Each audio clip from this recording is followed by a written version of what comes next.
भगवान शिव ने बताया कि चाहे कलेजा निकाल कर दे देना, ये तीन लोग कभी अपने नहीं हो सकते। जिसका खाते हैं उसी को धोखा दे देते हैं। दर्शक बंधुओं, आज की ये कहानी आपको बहुत अच्छी सीख देने वाली है। इस कहानी से आप उन लोगों से सावधान हो सकते हैं जो आपके साथ रहकर आपका ही बुरा करते हैं। दोस्तों कहते हैं आजकल किसी पर आंख मूंदकर विश्वास नहीं किया जा सकता। कुछ लोग भावनाओं के आवेश में आकर के आगे पीछे की नहीं सोचते और जब उनके साथ धोखा होता है तब बहुत बुरे पछताते हैं। ऐसे लोगों से कैसे बचना है? कौन से तीन लोगों से हमें बचकर रहना चाहिए जिससे जिंदगी में हमें कभी विपत्ति का सामना न करना पड़े? तो प्रिय मित्रों, इस कहानी को आप ध्यानपूर्वक सुनिएगा। दोस्तों, आपका स्वागत है आपके अपने YouTube चैनल इनके प्रेरणा पर। तो दोस्तों, आज की ज्ञान भारती कहानी शुरू करते हैं। प्राचीन समय की बात है। किसी गांव में एक किसान का परिवार रहता था। किसान रोज अपने खेत में काम करने के लिए जाता था। वो किसान के पास काफी जमीन थी और पहले हल और बैलों से ही खेतों की जुताई हुआ करती थी। किसान भी रोज अपने खेतों की जुताई करता था। उसका प्रतिदिन का काम था। दर्शक बंधु, एक दिन की बात है। किसान अपना खेत जोत रहा था। खेत की जुताई लगभग पूरी हो चुकी थी। अब कुछ कोने बचे हुए थे जिनमें हल नहीं जा सकता था। अब किसान उन खेतों के कोनों को कुदाल लेकर खोदने लग जाता है। मित्र, किसान खेत के 3 कोने तो खोद चुका था। चौथे कोने में किसान पहुंचता है तो वहां एक मणिधारी सांप की बाम्बी थी। सांप उस समय अपने बिल में बैठा हुआ था और जैसे ही किसान ने कुदाल चलाया, वो कुदाल और सांप के बिल को काटता हुआ जमीन के अंदर बैठ गया। वहां एक मणिधारी सांप पहले से बैठा हुआ था। उस कुदाल के पड़ते ही सेन मुद्रा में बैठे हुए मणिधारी नाग के 2 टुकड़े हो जाते हैं। जब नाग के 2 टुकड़े हो जाते हैं तो उसी समय नाग की मृत्यु हो जाती है।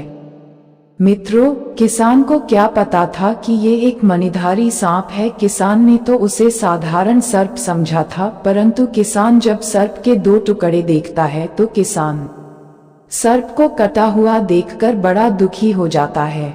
सोचने लगता है कि आज मेरे से बहुत बड़ा कष्ट देने वाला पाप हो गया है।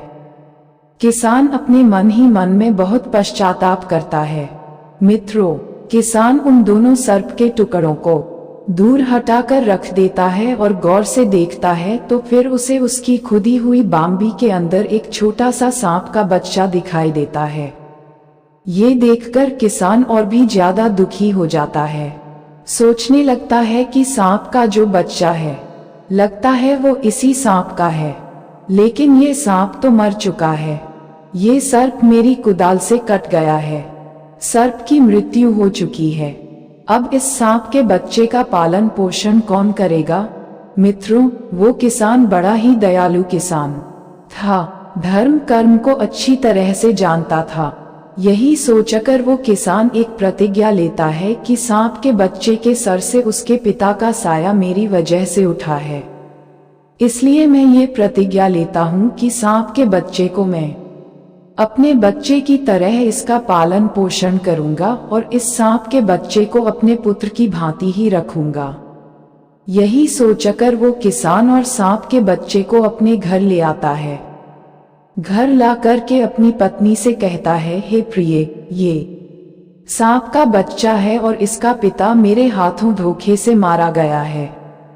इसलिए अपनी गलती का पश्चाताप करने के लिए इस सांप के बच्चे को मैं घर ले आया हूँ और इसका पालन पोषण हमें अपने पुत्र की भांति ही करना होगा।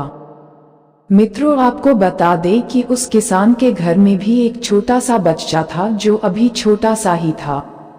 अब किसान की पत्नी भी किसान की बात को मान लेती है। मित्रों, किसान की जो पत्नी थी वो भी बड़ी सीधी और बड़ी दयालु थी। किसान ने जब सर्प के बच्चे के पालने की बात कही तो किसान की पत्नी भी इस बात से राजी हो जाती है। कहने लगी, ठीक है पिया जी, बच्चा तो बच्चा होता है, चाहे वो किसी जीव जंतु का हो या इंसान का। बच्चे की हमेशा रक्षा करनी चाहिए। कहते भी हैं बालक, वृद्ध, ब्राह्मण, स्त्री और धर्म की सदैव रक्षा करनी चाहिए। यही मानव का धर्म है। किसान की पत्नी कहती है, पिताजी, एक तो हमारा स्वयं का पुत्र है, दूसरा ये सांप का बच्चा है। इस सांप के पुत्र को भी हम अपने पुत्र की भांति ही प्रेम करेंगे। हमारे पुत्र की भांति ही हम इसको भी रखेंगे।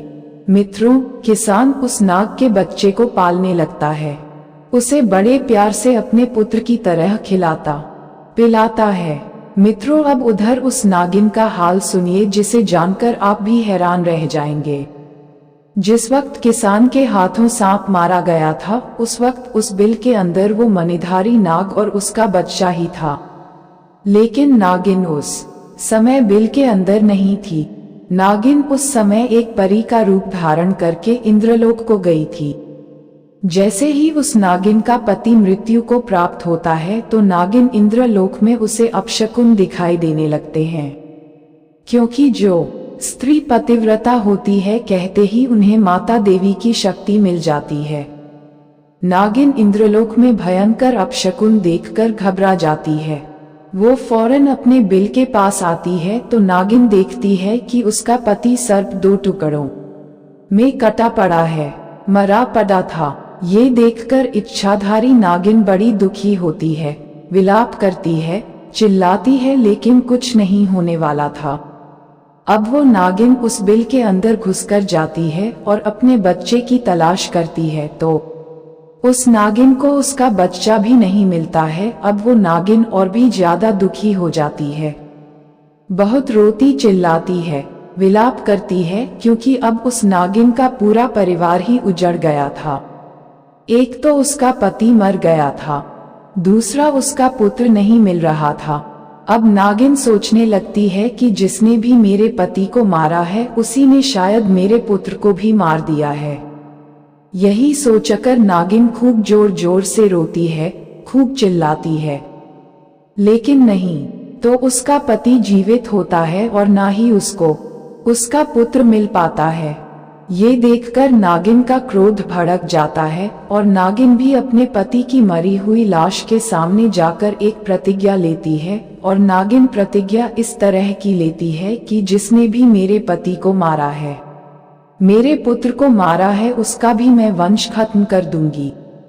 प्रिय बंधु, जिसने मेरे वंश को नष्ट किया है, उसका पूरा परिवार मेरे द्वारा नष्ट कर दिया जाएगा। उसके परिवार में किसी एक को भी मैं जिंदा नहीं छोड़ूंगी। इस तरह की प्रतिज्ञा नागिन लेकर चल देती है। अब तो नागिन इस तलाश में जुट जाती है कि मेरे पति और मेरे पुत्र का हत्यारा कौन है, उसका कातिल कौन है। मित्रों, इस तलाश में नागिन रात एक कर देती है, मगर उसे उसके पति का कोई हत्यारा नहीं मिल रहा था।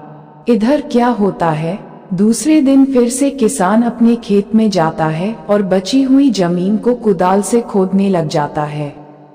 अब जैसे ही किसान खेत में पहुंचता है और जमीन को उसी कुदाल से खोदने लग जाता है जिस कुदाल से सांप की मृत्यु हुई थी, तो मित्रों, उस कुदाल पर सांप का खून लगा हुआ था। कहते हैं सांप कभी अपनी दुश्मनी नहीं छोड़ता।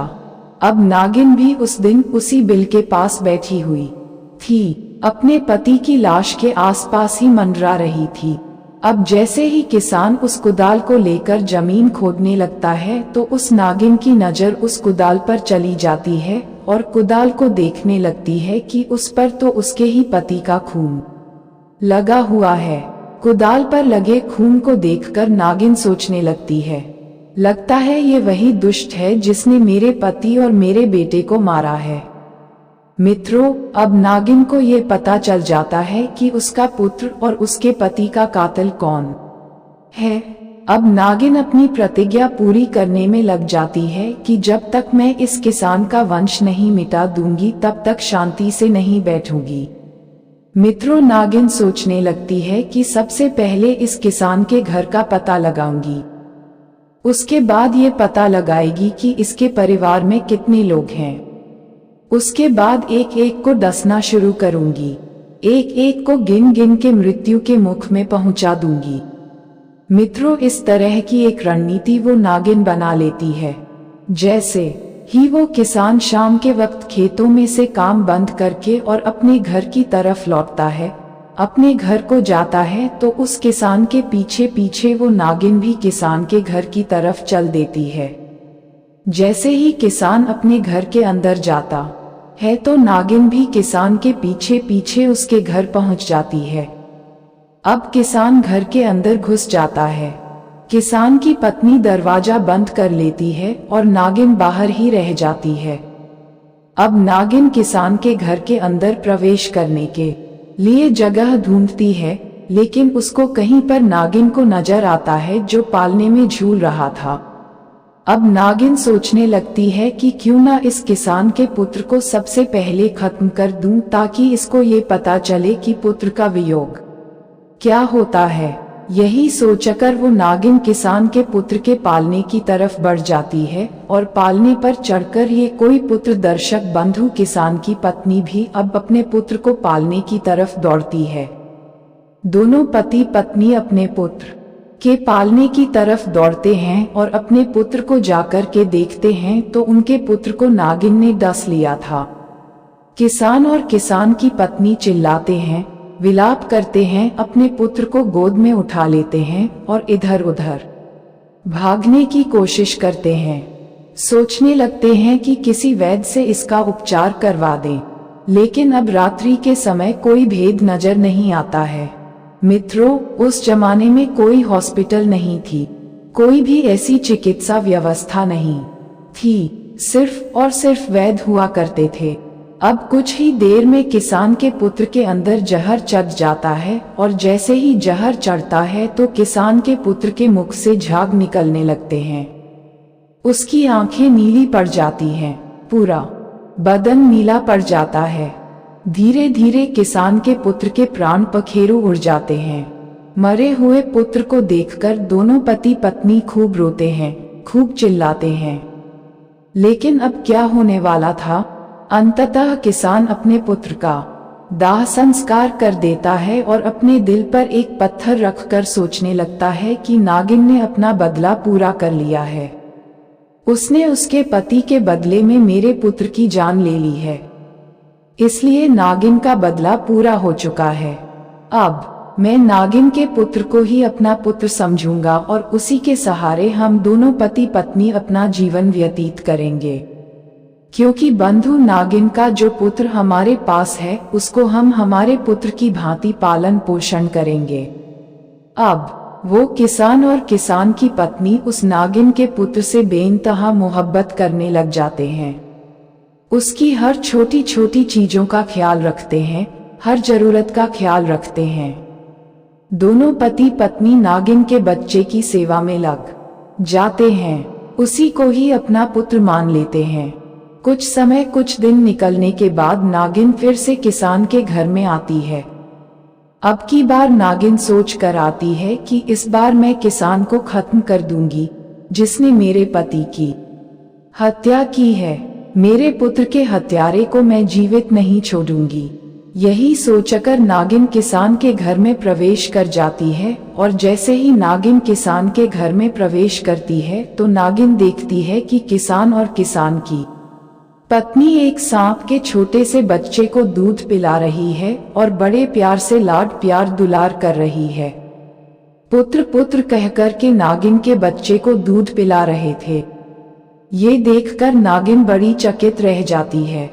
नागिन अपने पुत्र को पहचान लेती है और सोचने लगती है कि ये तो मेरा ही पुत्र है और मेरे पुत्र को किसान और किसान की पत्नी दोनों पुत्र की तरह प्रेम कर रहे हैं।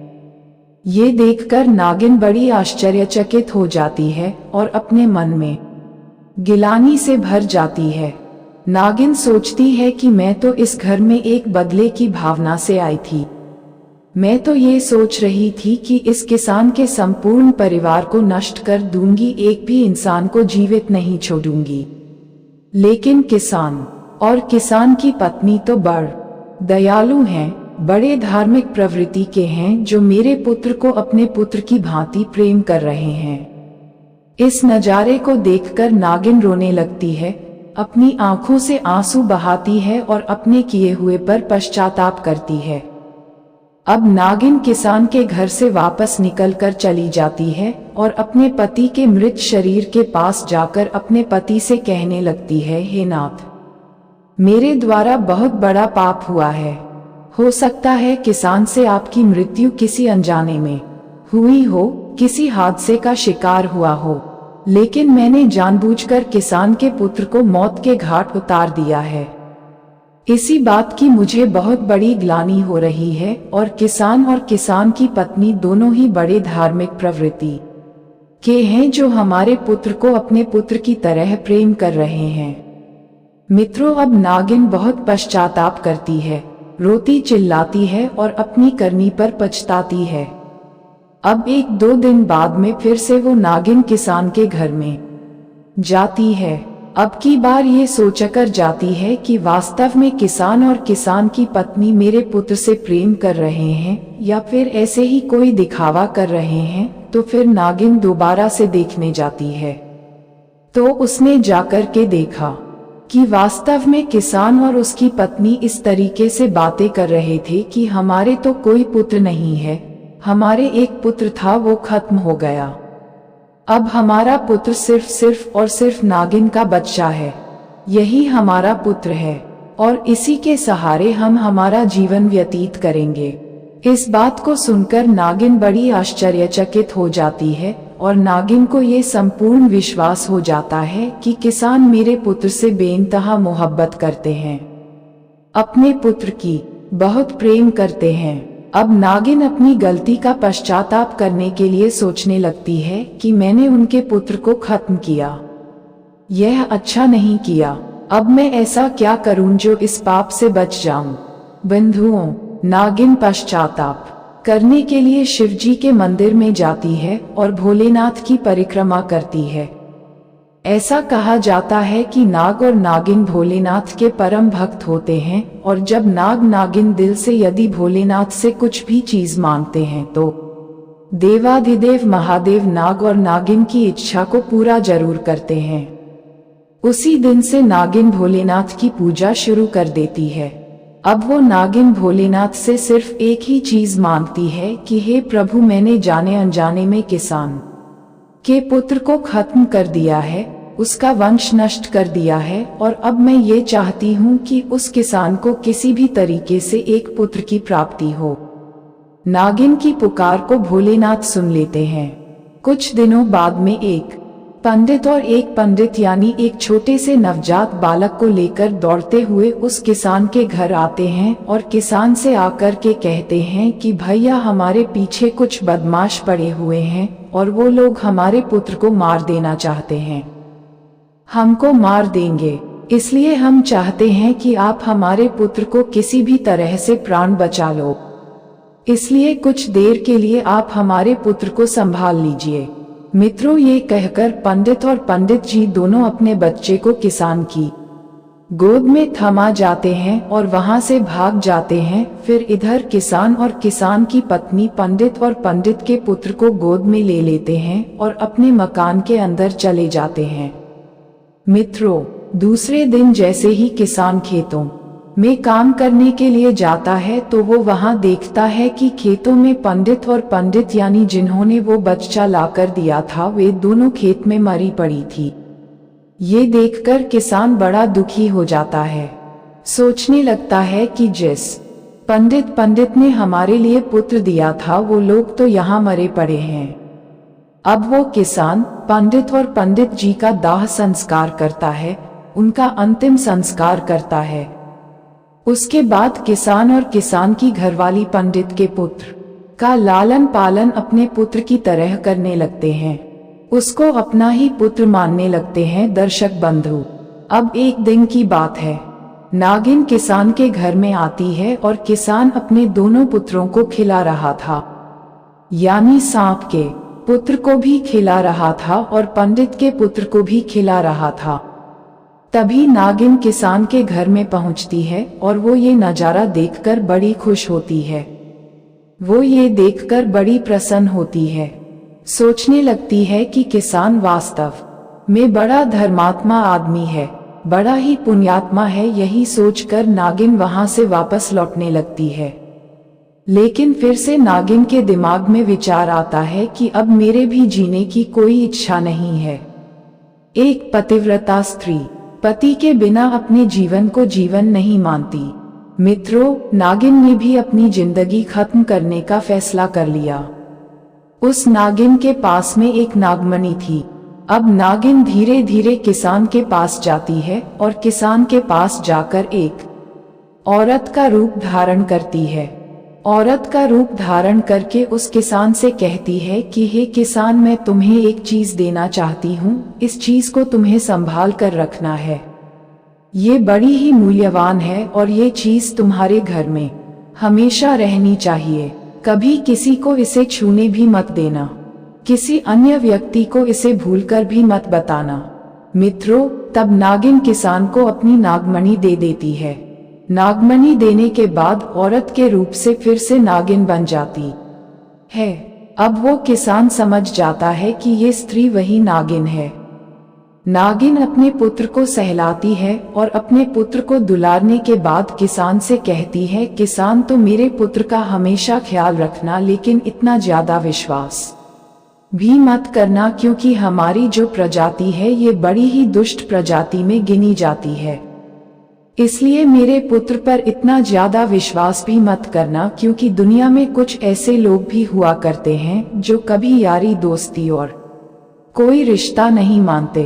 उन लोगों के विषय में बताया गया है कि उनसे हमेशा सावधान होकर रहना चाहिए, वरना बहुत बड़ी मुसीबत में पड़ जाओगे। पहला है सर्प की दोस्ती। सावधानी पूर्वक सर्प से दोस्ती करनी चाहिए। दूसरी है पूर्व के बैरी की दोस्त। कहते हैं सोच समझकर और सावधानी पूर्वक पुराने शत्रु से संधि करनी चाहिए।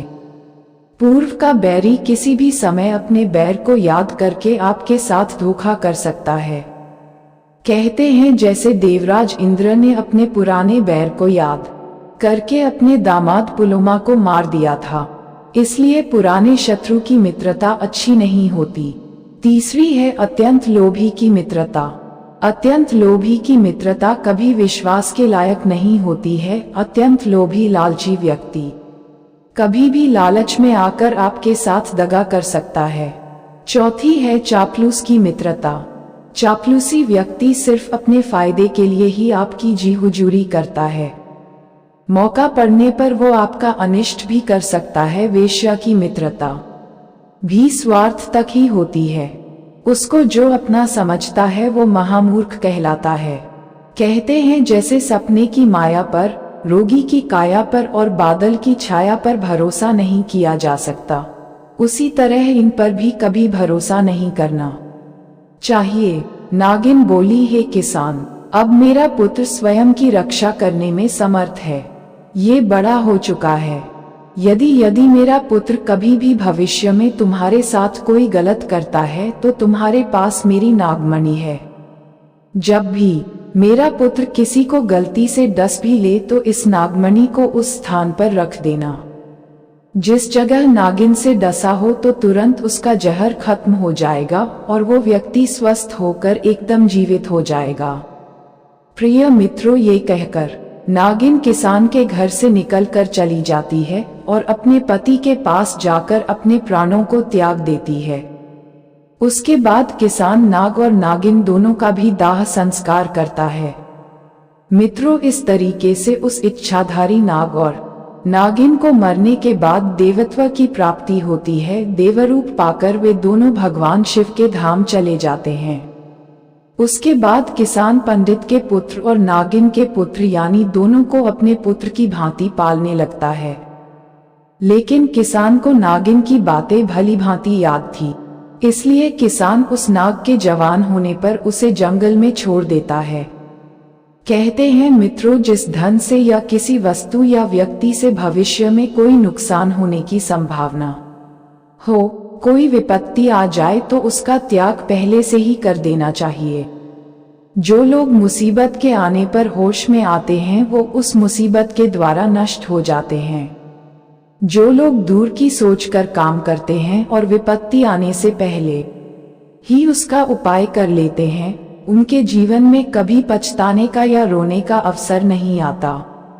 मित्रों, मैं उम्मीद करती हूँ ये कहानी जरूर आपने इससे कुछ सीखा होगा। तो चलिए अपनी कीमती राय कमेंट में भेजिए। मिलते हैं आपसे अगली वीडियो में एक इसी तरह की ज्ञानवर्धक कहानी के साथ। आप सभी का बहुत बहुत धन्यवाद। जय भोलेनाथ।